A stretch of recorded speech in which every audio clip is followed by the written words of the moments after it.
very much for coming this afternoon. Again, an absolutely packed house. For those who are still in the doorway, you have to sit, but there's some few seats in the middle if you want to quickly curry in. Anybody, quickly? That would be great. Well, it is my great privilege to introduce you to Sir Bob Kerslake, who is our head of the civil service. And I use that word "our" advisedly, actually. He's not the first head of the civil service, but he is the first to have dedicated himself to ensuring that he is visible and accessible to all of us. I think if you took a look through Bob's diary, it's a bit like one of those Wainwright walks in the Lake District. He is everywhere, and I don't think there's a part of the British Isles he hasn't visited. And if I'm proven wrong, it's because there aren't many civil servants or any civil servants there. Some of you may follow him on Twitter, which does feature the adventures of his chocolate Labrador Henderson, which is by popular request, I have to say. Some of you may read his blogs on the civil service website, and you may even get the fortnightly email from Bob and the Minister, which I know we all moan about emails, but just getting one email to the whole of the civil service has been a tremendous, tremendous achievement, and it's the way of really talking to all of us at the one time. But we have Bob today with us. He's willing to take lots of questions, so please do have those ready. And we're here today to hear his thoughts, 1 year on now, from the launch of the Reform Plan last year, and his hopes and ambitions for us all. So, Sir Bob Kerslake.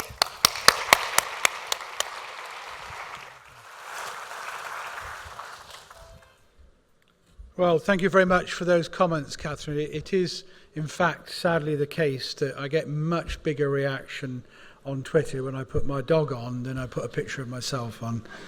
But this is life, I'm afraid. Look, good afternoon, everybody. It's been an absolutely great event today, and it follows on from a great event in Newcastle yesterday. I should say Gateshead. Ooh, that was a serious error at that point in the introductions.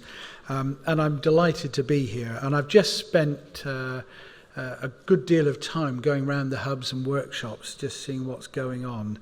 And I have to say, I think they're absolutely brilliant. I think the hubs have demonstrated the real excellence and innovation that we see in the civil service, and those involved in them should feel very proud. And I think it would be a good point now to just express our appreciation of the effort they put into those. If you could show your appreciation to them.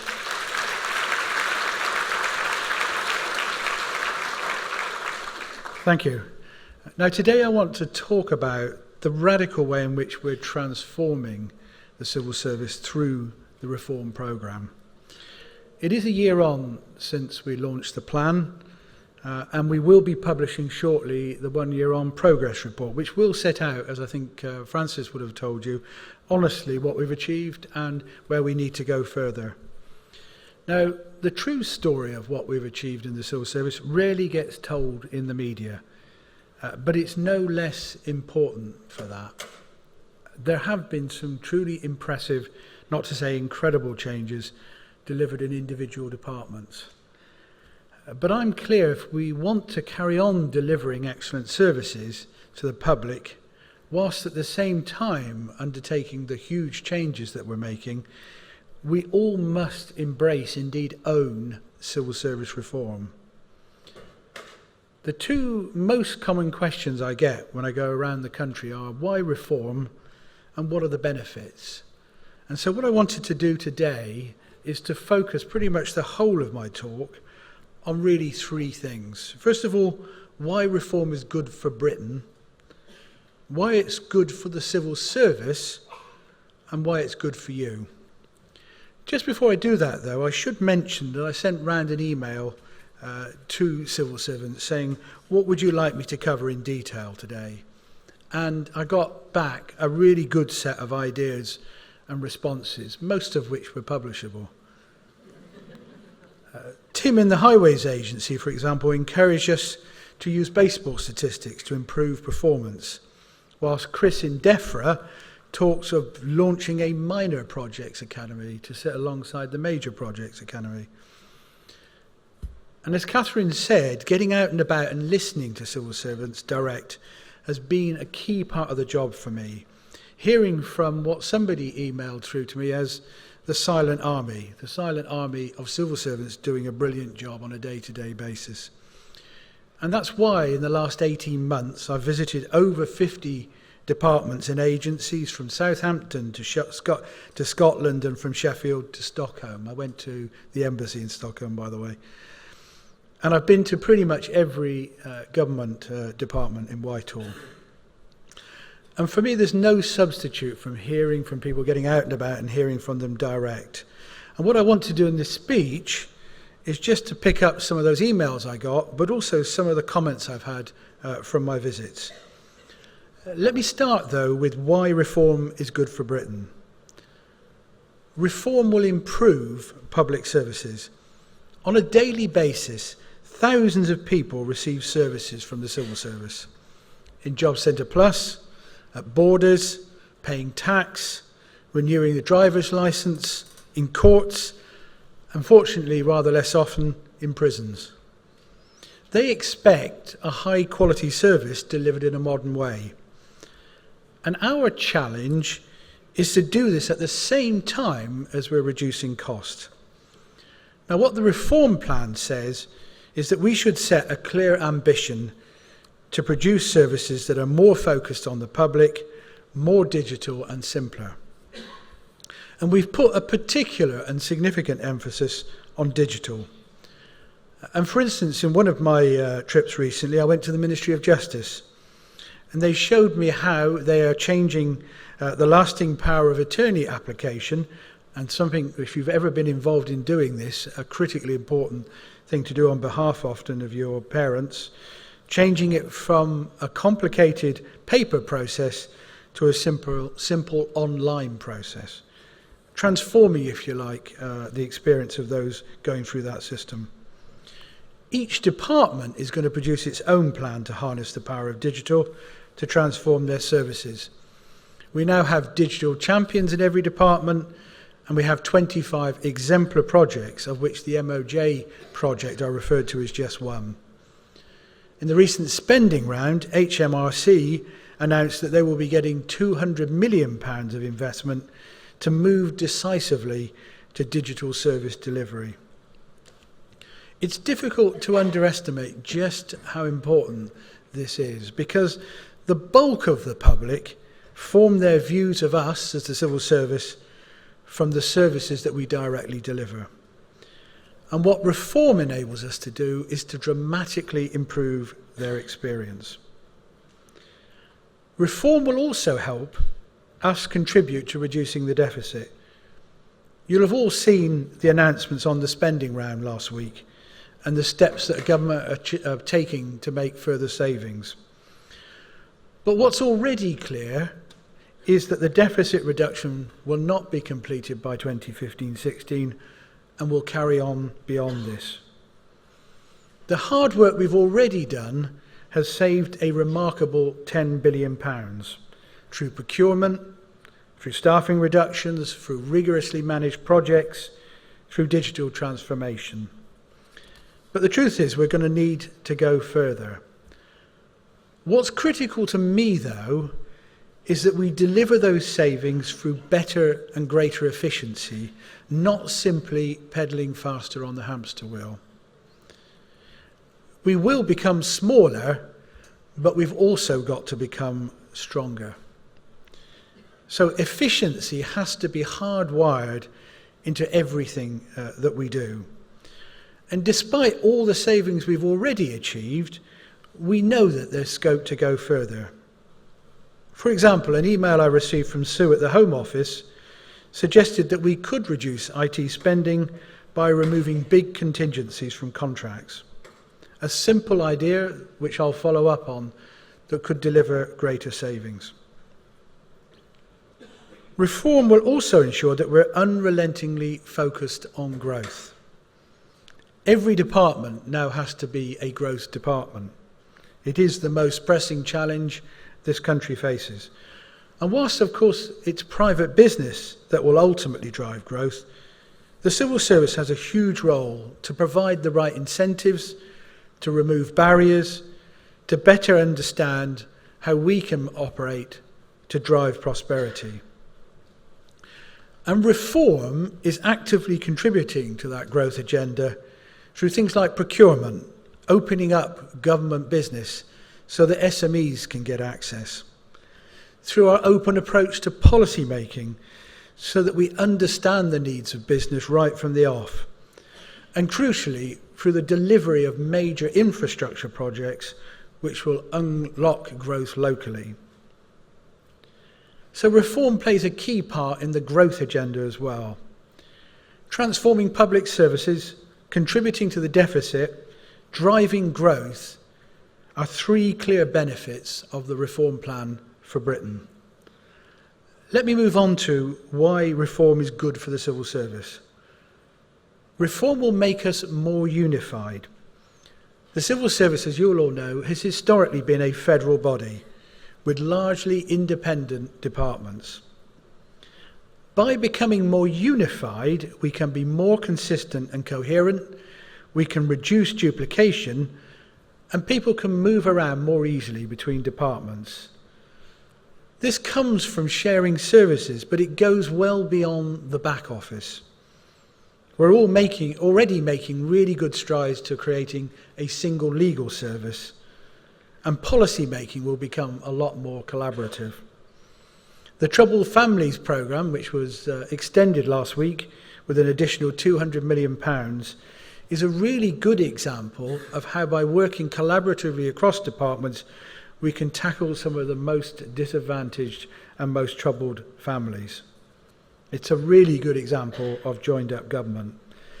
But above all, for me, being more unified will allow us to improve quicker, because we can take the best and make it the standard.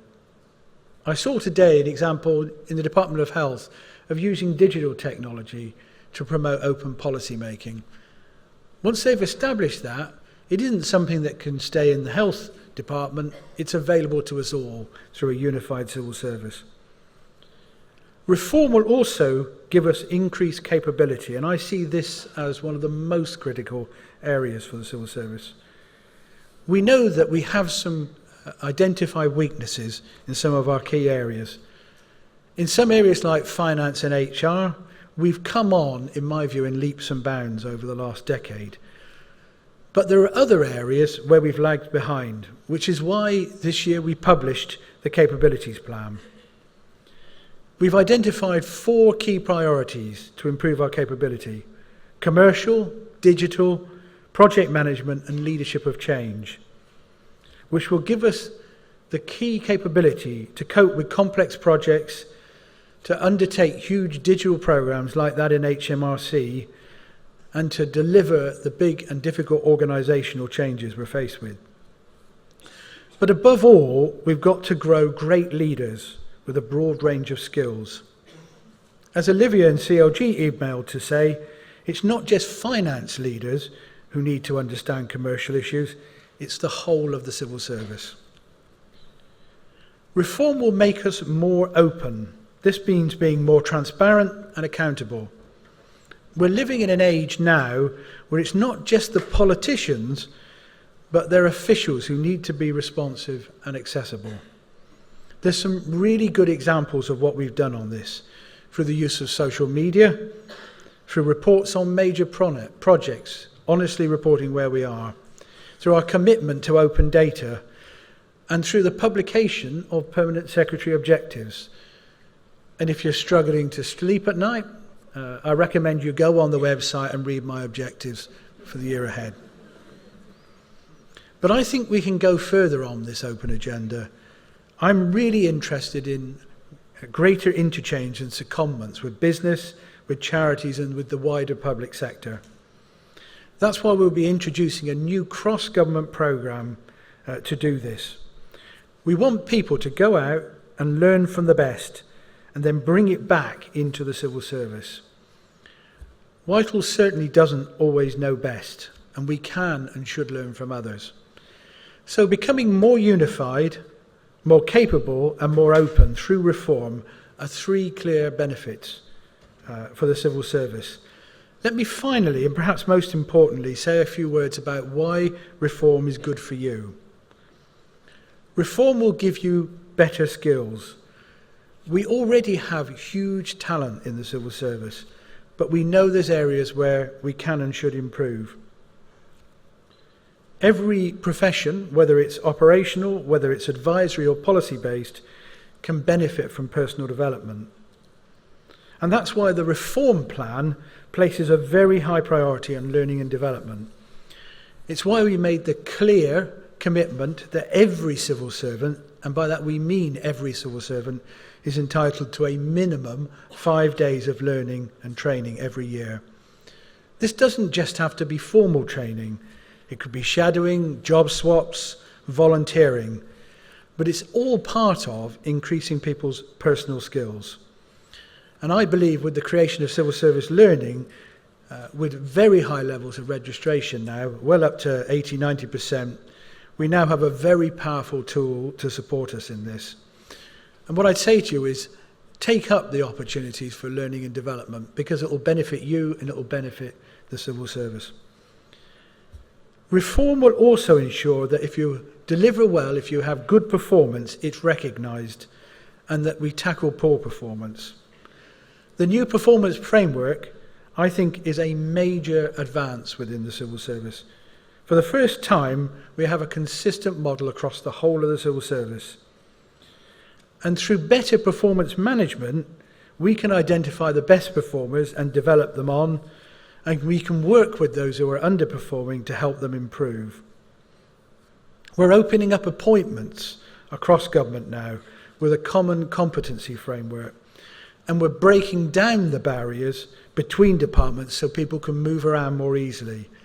If you get promoted now, when you're on loan or secondment, you won't have to go through the whole recruitment process again in your old department. So there should be real advantages and opportunities now for people across the civil service with a common performance management system and a common set of competencies. And the final thing for you is about ensuring that reform brings better, more modern and flexible ways of working. Now, I should say now that I'm not going to be able to promise Google-style campus buildings with swimming pools. I can hear the disappointment in the room. But what I am committing to by 2015 is IT and communications technology that is usable and works just as well within and away from the office.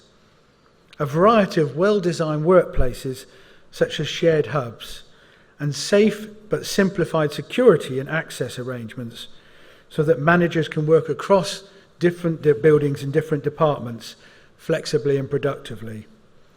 Put simply, we spend too much of our lives in work not to have decent accommodation and properly functioning IT. We won't be able to do this all overnight, but I'm determined that we will make improvements in the way we work.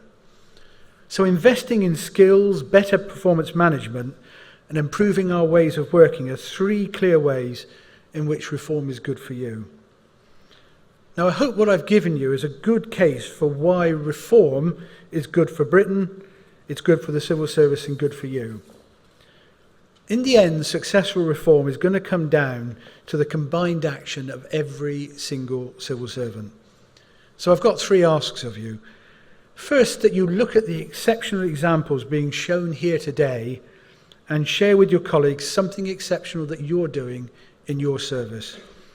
Second, that you get involved in civil service reform.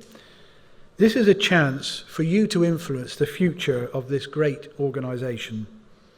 I know that many of you are proud to work for the civil service. It's a chance to make a difference. Third and finally, that you lead by example and are decisive in what you do. We've got a big agenda for change, and we want to deliver with pace and energy. I've been a civil servant now for less than 2 years, in fact. I'm very proud of heading up the civil service. It has huge and incredible strengths. And with the reform programme, I think we can deliver an exceptional civil service that will deliver the best for Britain. Thank you.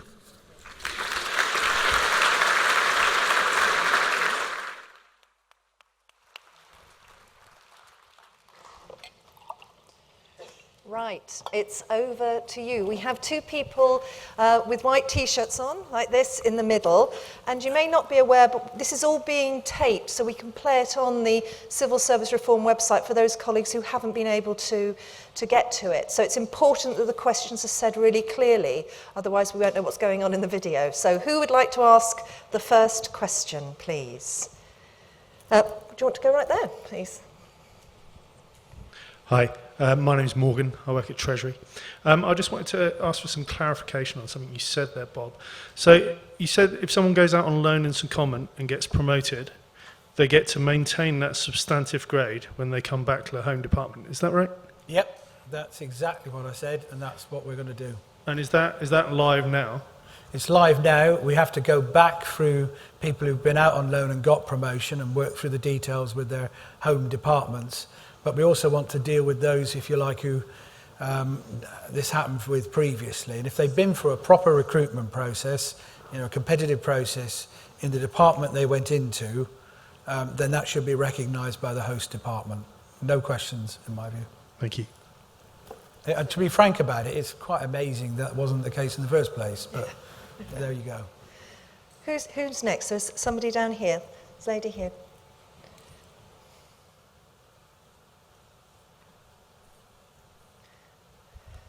Down on the stairs, Gary. Down there. Oh, yeah.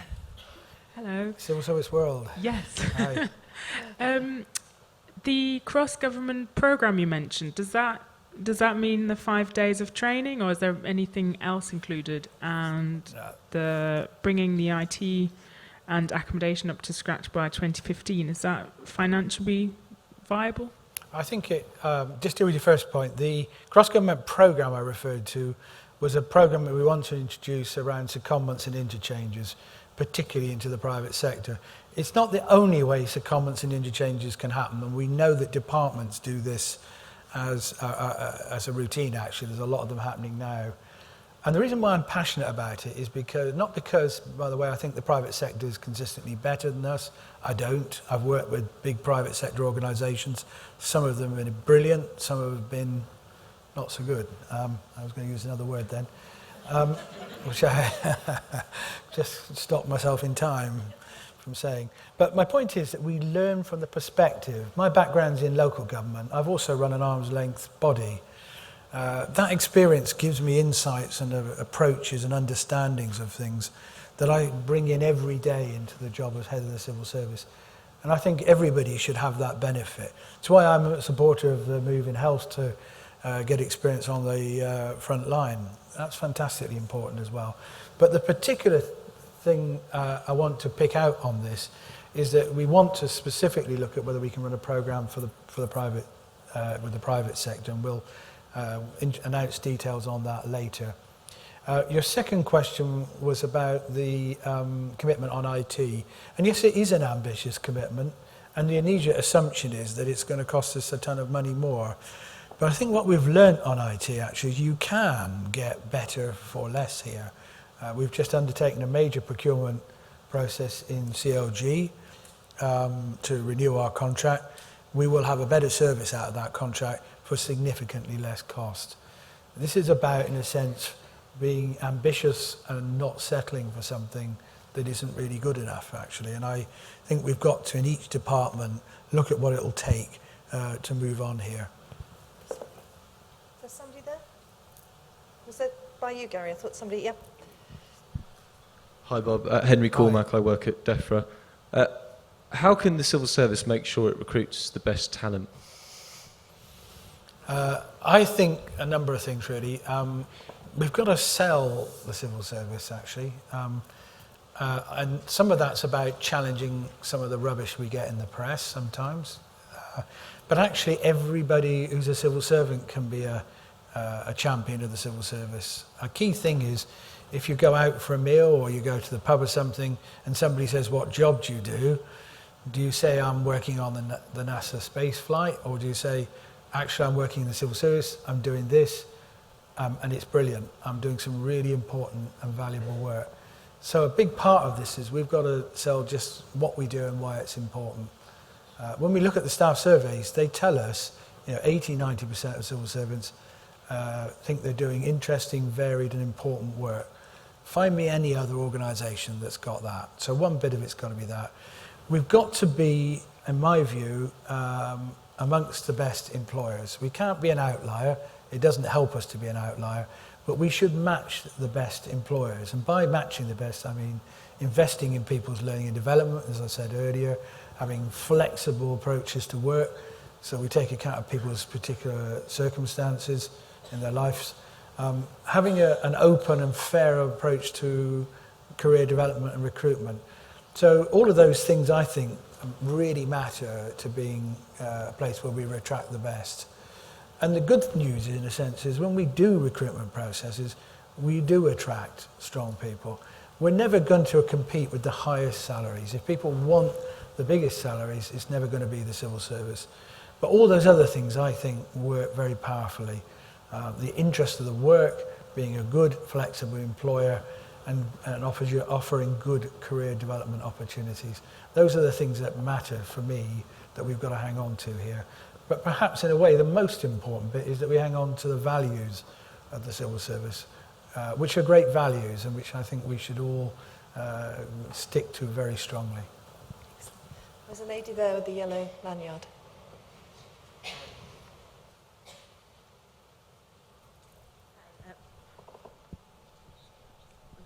Hi, Talani, DWP. Following on from the last question, are there any plans for new starters in terms of having some sort of civil service-wide induction to engender that kind of unity and openness that you were talking about? It's a good question. I don't know. I haven't personally been made aware of any plans on it, but it's a fair point to say if we want to create that sense of a more unified civil service, let's look at a sort of common approach to induction.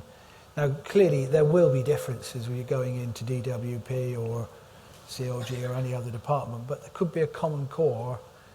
We should look at that. I think it's a good point, a really good point. I don't think it happens now, but we should look at it. I'll pick that up with Chris last when I see him later on. Somebody here and then somebody right at the back. You speak about championing civil servants. Now, one of the key voices of civil servants are the trade unions. Trade unions have given massive contribution to the work environment, whether it be around pay, equality issues, health and safety. Yet currently, particularly in your own department, trade unions are being prevented from engaging with their members, improving conditions and taking part in consultations. Can I have some clarification on why that would be at odds with a massive group of people who not just representing members, but representing the whole of the civil service? Yeah. First of all, to say I was a trade union member for pretty much most of my career at local government, and clearly it's a bit different now as head of the civil service.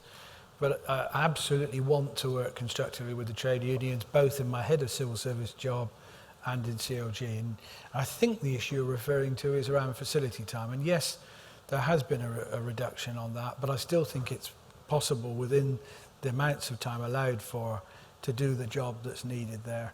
And in terms of openness to me, personally, I've been open and very happy to meet with the trade unions, and I've met with all the senior people in the different trade unions working in the civil service. They can and should be partners to this process of change that we're going through. Thank you. Thank you. Thanks, Sir Bob. Thank you. It's Rob from Ministry of Justice. I'm returning to the issue. Right. Where are you? I'm in the cheap seats, Bob. Right, very back. Right at the very back. Oh, yes, I've got you now. Sorry. Okay. I beg your pardon. God, this feels like... No worries. Rob from Ministry of Justice. Right. Bob, I'm returning to the issue around recruiting talent, or the best talent that's out there. And in particular, I'm really focusing on the issue around diversity. There is some strong evidence to suggest that we're not performing as well as we had been on the diversity front. All characteristics of diversity, actually. But I've got a particular interest in the ethnic minority aspect and lens. But right across the piece, we're slipping. And I didn't hear anything specifically around diversity in what you had to share with us. I'd welcome to hear from you on that now, if you could. Yeah, sure. And in fact, given time is short, I would ask people to go and look at the speech I gave to the Rainbow Group, which Keith Vaz organised in the House of Commons, which set out as clearly as I could my passion for and commitment to achieving a more diverse civil service. And I think actually we have made progress, and really importantly for me, I think we've hung on to some of that advance that have been made through some of the big changes we've gone through. But there are challenges, particularly at the top. I put my hand up and say we've seen a backward move on gender for permanent secretaries. I would like to see that move back again. And I think the key to it is clear set of ambitions in each department, clear leadership by those at the top of the departments. So it hasn't gone from my set of priorities at all, and I don't believe we can deliver effective reform without hanging on to that commitment to being a more diverse workforce.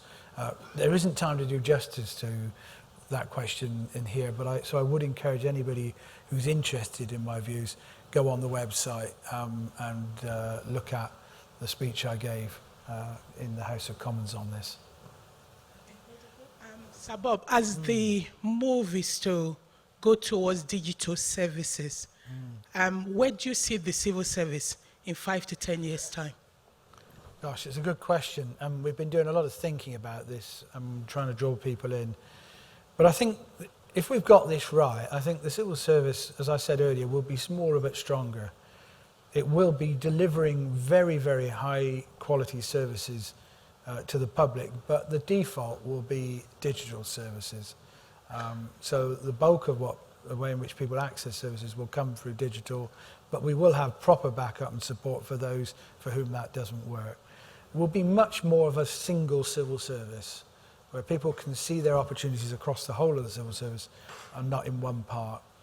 We will have tackled those areas where we know we have gaps in our capability, and therefore will be respected and valued by ministers for our ability to deliver what they're seeking to do quickly and effectively.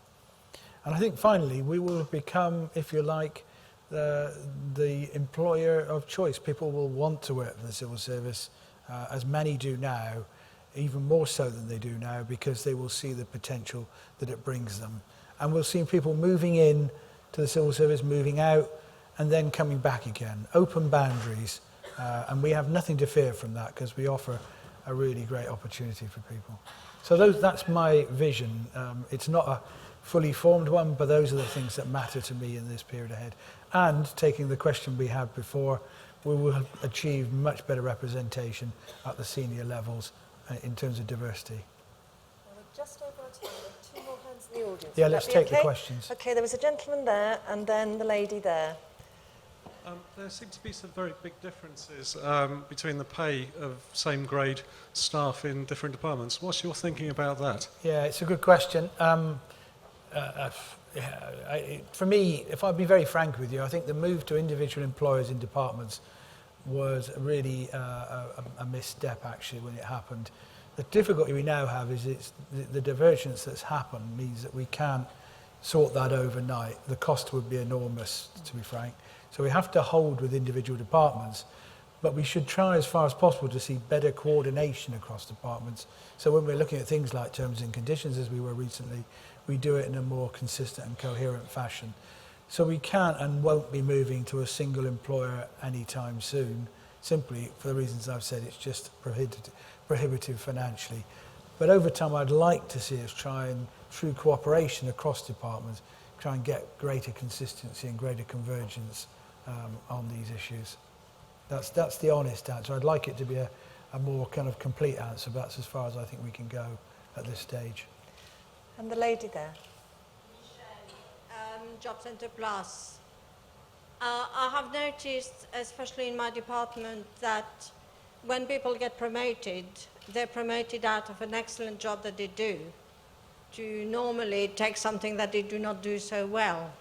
So if they're in a niche job, in a specialist job, which was mentioned before with Francis Mould, unfortunately, they have to leave that particular job to do something else, either take over a team or something like that. So I would like to know how it is that people cannot get promoted when they do an excellent job and stay in the very job that they do.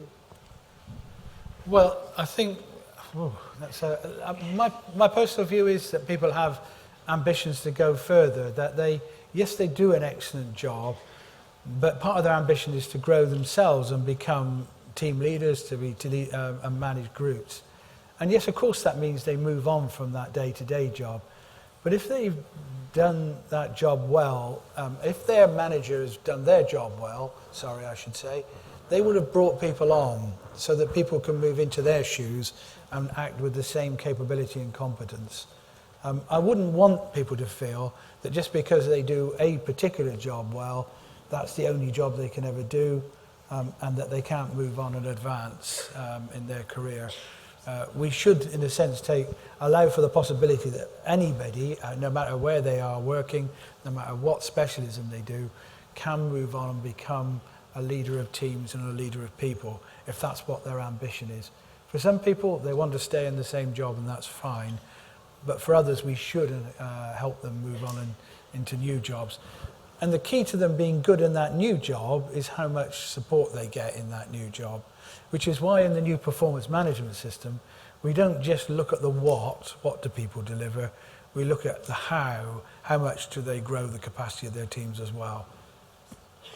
Well, colleagues, I think we all owe a vote of thanks to Bob for his openness and his willingness to answer all of these questions. We've all heard the commitment, Bob, for 2015, which I know we'll all contribute to as well. We've all got a part to play in making that happen as well as Bob. Should I say, if there are any questions people really want to ask, I'll hang around at the end. Brilliant. So you can ask me a few questions then. And Bob, you've been very kind to thank all the people who've contributed today, and I think we should thank you too for all the hard work you do on behalf of the civil service. Thank you.